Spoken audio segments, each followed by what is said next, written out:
आता अजून fine print माझ्या हाती यायचं आहे, पण नेहमी पहिली टीका ही करून टाकतात विरोधक, महाराष्ट्राला काही मिळालं नाही.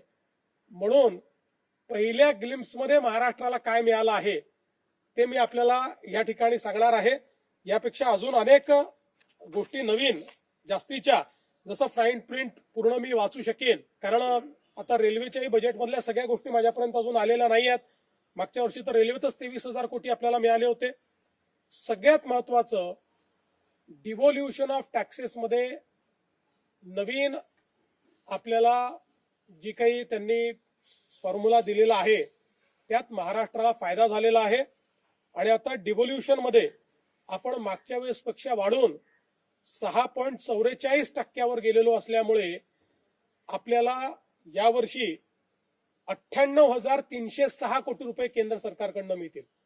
98,306 कोटी, जे आपण जर विचार केला तर मागील वर्षी जे आपल्याला मिळत होते त्यापेक्षा भरीव जास्त आहे. किमान माझा अंदाज असा आहे, मी एक्झॅक्ट अंदाज आता नाही काढला, पण 15,000 ते 20,000 कोटी रुपये आपल्याला या डिव्होल्युशन ऑफ टॅक्सेस मध्ये या बजेटमध्ये जास्तीचे मिळणार आहेत. ही एक महाराष्ट्राकरता, आणि हे दरवर्षी वाढत जाणार आहे, कारण आपलं पर्सेंटेज वाढल्यामुळे डिव्होल्युशनचा जो पूल आहे त्या पूलमध्ये दरवर्षी जी काही राईज होते ती राईज पर्सेंटेजनी आपल्याशी शेअर होणार असल्यामुळे आपला मूळ पर्सेंटेज वाढल्यामुळे दरवर्षी वाढीव पद्धतीनं आपल्याला हा निधी मिळणार आहे. यावर्षी 98,000 कोटी, 98,306 म्हणजे जवळपास 1,00,000 कोटी रुपये हे केंद्र सरकारकडनं मिळणार आहे.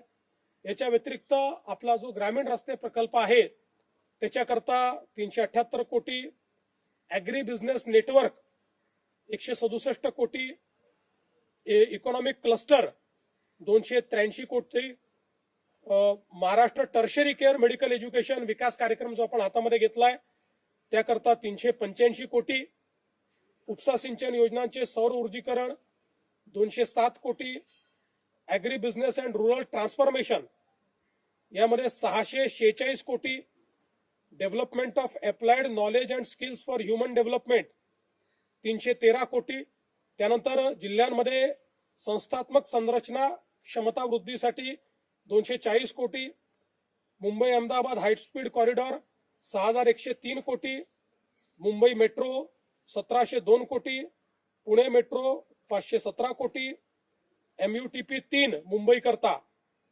462 कोटी, MMR रिजन मध्ये ग्रीन मोबिलिटी 155 कोटी, महामार्गावर ITS 680 कोटी, असे वेगवेगळे हे प्रकल्प आहेत. म्हणजे अगदी आपण मुंबई पुण्यातल्याही प्रकल्पांचा विचार केला तरी आतापर्यंत जे बघितलेले आहेत त्यात 12,500 कोटी रुपये हे या ठिकाणी मिळालेले आहेत. इतर महाराष्ट्रातले देखील मी सांगितलेले आहेत, आणि अजून बजेटची फाईन प्रिंट ही आपण त्या ठिकाणी बघतो. त्यामुळे एकीकडे महाराष्ट्राला डिव्होल्युशन ऑफ टॅक्सेस मधनं 1,00,000 कोटी रुपये आणि वेगवेगळ्या योजनांवर देखील मोठ्या प्रमाणात निधी हा महाराष्ट्राला या अर्थसंकल्पातनं मिळालेला आहे. एकूणच जर आपण अर्थसंकल्प बघितला तर आपण जी काही तिसऱ्या अर्थव्यवस्थेकडे वेगवान वाटचाल करतो त्याचं प्रतिबिंब या अर्थसंकल्पात आपल्याला पाहायला मिळतंय.